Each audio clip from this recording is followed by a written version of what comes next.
আজি যেটো এক্সিডেন্ট হয়েছে একটি মর্মান্তিক ঘটনা। আমি দেখেছি যে হাইলাকান্দি ন্যাশনাল হাইওয়েত সদায় প্রতি সপ্তাহে একটা এক্সিডেন্ট হয়ে থাকে। এর কারণটো হলো ন্যাশনাল রাস্তাটোর অবস্থাটো এমন বেয়া। তার পিছত আমি দেখিছোঁ যিবিলাক ডাম্পার গাড়ি সদায় চলি থাকে, ওভারলোড সদায় ওভারলোড গাড়ি চলি থাকে। ইয়ার রাইজে সদায় কমপ্লেইন দি থাকে পুলিচ প্রশাসনক যে ওভারলোডটো বন্ধ কৰিব লাগিব, এই ডাম্পাৰৰ দূৰত্ব বন্ধ কৰিব লাগিব। আজি আপোনালোকে দেখিছে আমাৰ ইয়াত যেটো এক্সিডেন্ট হৈছে তাত যেজন ল'ৰা আৰু বাপ, তেখেতৰ নাম পিতা পুত্ৰ, তেখেতৰ নাম সালেহ আহমেদ বৰবৰীয়া। তেখেতৰ পুত্ৰ স্কুলৰ পৰা ঘৰত লৈ অহাৰ সময়ত পিছৰ পৰা আহি মাৰিছে এই ডাম্পাৰটোৱে। আজি ডাম্পাৰৰ যেটো ড্ৰাইভাৰ আছিল তেখেত মদপান কৰিছিলে, তেখেতৰ ড্ৰাগছ আছে গাড়ীত। ইয়াৰ পিছত তেখেতে এক্সিডেন্ট কৰিছে। এটি বুজি পুনি এইটো এক্সিডেন্ট নহয়, এইটো মাৰ্ডাৰ হৈছে। আসলে আজি যেটো হৈছে এইটো মাৰ্ডাৰ হৈছে। আজি ইয়াৰ হাজাৰ ৰাইজে ইয়াত প্ৰতিবাদ সাব্যস্ত কৰিছে। আমি দেখিছোঁ যেতিয়া এক্সিডেন্ট হয় তেতিয়া প্ৰতিবাদ হয়, তেতিয়া ৰোড ব্লক হয়, তাৰপিছত প্ৰশাসনে আশ্বাস দিয়ে, কেৱল আশ্বাস আৰু আশ্বাস হৈ থাকে। আমি আজি ডিমাণ্ড দিছিলোঁ যে ইয়াত লিখিত প্ৰতিশ্ৰুতি দিব লাগিব। তাত পুলিচ প্ৰশাসনৰ SP মহোদয়া ইয়াত আহিছে, ADC মহোদয়া আহিছে, তেখেতে এটা লিখিত প্ৰতিশ্ৰুতি দিছে যে এজ পাৰ গভৰ্ণমেণ্টৰ ৰুল মতে তেখেতে 5 লাখ টকা দিব। কিন্তু আমি ডিমাণ্ড দিছোঁ আজি যেটো এক্সিডেন্ট হৈছে তাৰ ড্ৰাইভাৰটো এৰেষ্ট কৰিব লাগিব, পুলিচে চোৱামতে তাত FIR কৰিব লাগিব এবং এই ডাম্পাৰৰ দৌৰাটো বন্ধ কৰিব লাগিব, ওভাৰলোডিং বন্ধ কৰিব লাগিব। আৰু নেশ্যনেল হাইৱেৰ যেটো ৰাস্তা আছে অতি সোনকালে ৰাস্তাটো মেৰামতি কৰিব লাগিব। আমি দেখিছোঁ গোটেই অসমকেইটা গোটেই ভাৰতবৰ্ষত মোৰ হাইলাকান্দি যেটো নেশ্যনেল হাইৱে আছে এনেকুৱা ৰাস্তা গোটেই ভাৰতবৰ্ষত নাই। তাই আজি হাইলাকান্দি জিলা প্ৰশাসনক মাননীয় মুখ্যমন্ত্ৰী মহোদয়ক আমি আহ্বান কৰিছোঁ যে হাইলাকান্দি নেশ্যনেল হাইৱে ৰাস্তাটো মেৰামতি কৰিব লাগিব। আৰু আজি যেটো এক্সিডেন্ট হৈছে এই পৰিবাৰক 10 লাখ টাকা ক্ষতিপূৰণ দিবই লাগিব। আৰু এই পৰিবাৰত আমি দাবী ডিমাণ্ড দিছোঁ যে চৰকাৰৰ ফালৰ পৰা এটা চাকৰি দিব প্ৰদান কৰিব লাগিব। যেটো ADC মহোদয়ে লিখিত প্ৰতিশ্ৰুতি দিছে, লিখিত প্ৰতিশ্ৰুতি দিয়াৰ পিছত আমি ৰোড ব্লকটো ক্লোজ কৰিছোঁ।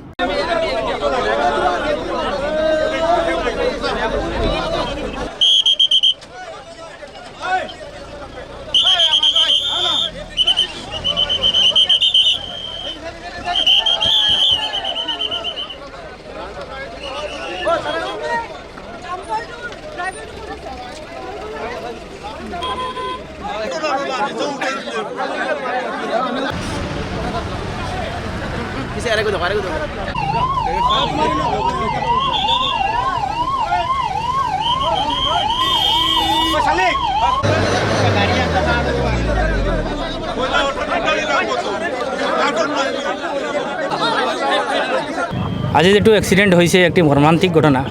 আমি দেখিছোঁ যে হাইলাকান্দি ন্যাশনাল হাইওয়েত সদায় প্রতি সপ্তাহে একটা এক্সিডেন্ট হয়ে থাকে। এর কারণটো হলো ন্যাশনাল রাস্তাটোর অবস্থাটো এমন বেয়া।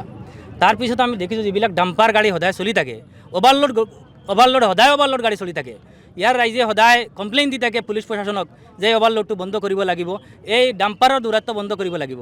আজি আপোনালোকে দেখিছে আমাৰ ইয়াত যেটো এক্সিডেন্ট হৈছে তাত যেজন ল'ৰা আৰু বাপ, তেখেতৰ নাম পিতা পুত্ৰ, তেখেতৰ নাম সালেহ আহমেদ বৰবৰীয়া। তেখেতৰ পুত্ৰ স্কুলৰ পৰা ঘৰত লৈ অহাৰ সময়ত পিছৰ পৰা আহি মাৰিছে এই ডাম্পাৰটোৱে।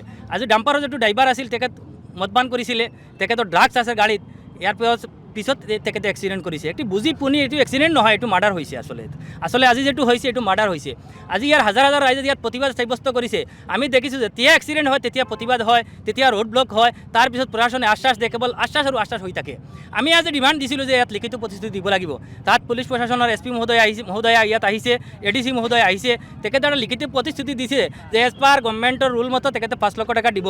কিন্তু আমি ডিমাণ্ড দিছোঁ আজি যেটো এক্সিডেন্ট হৈছে তাৰ ড্ৰাইভাৰটো এৰেষ্ট কৰিব লাগিব, পুলিচে চোৱামতে তাত FIR কৰিব লাগিব এবং এই ডাম্পাৰৰ দৌৰাটো বন্ধ কৰিব লাগিব, ওভাৰলোডিং বন্ধ কৰিব লাগিব। আৰু নেশ্যনেল হাইৱেৰ যেটো ৰাস্তা আছে অতি সোনকালে ৰাস্তাটো মেৰামতি কৰিব লাগিব। আমি দেখিছোঁ গোটেই অসমকেইটা গোটেই ভাৰতবৰ্ষত মোৰ হাইলাকান্দি যেটো নেশ্যনেল হাইৱে আছে এনেকুৱা ৰাস্তা গোটেই ভাৰতবৰ্ষত নাই। তাই আজি হাইলাকান্দি জিলা প্ৰশাসনক মাননীয় মুখ্যমন্ত্ৰী মহোদয়ক আমি আহ্বান কৰিছোঁ যে হাইলাকান্দি নেশ্যনেল হাইৱে ৰাস্তাটো মেৰামতি কৰিব লাগিব। আৰু আজি যেটো এক্সিডেন্ট হৈছে এই পৰিবাৰক 10 লাখ টাকা ক্ষতিপূৰণ দিবই লাগিব। আৰু এই পৰিবাৰত আমি দাবী ডিমাণ্ড দিছোঁ যে চৰকাৰৰ ফালৰ পৰা এটা চাকৰি দিব প্ৰদান কৰিব লাগিব। যেটো ADC মহোদয়ে লিখিত প্ৰতিশ্ৰুতি দিছে, লিখিত প্ৰতিশ্ৰুতি দিয়াৰ পিছত আমি ৰোড ব্লকটো ক্লোজ কৰিছোঁ। যিকোনো খবৰৰ বাবে যোগাযোগ কৰক 7099017330 লগতে 7099017110 নম্বৰত।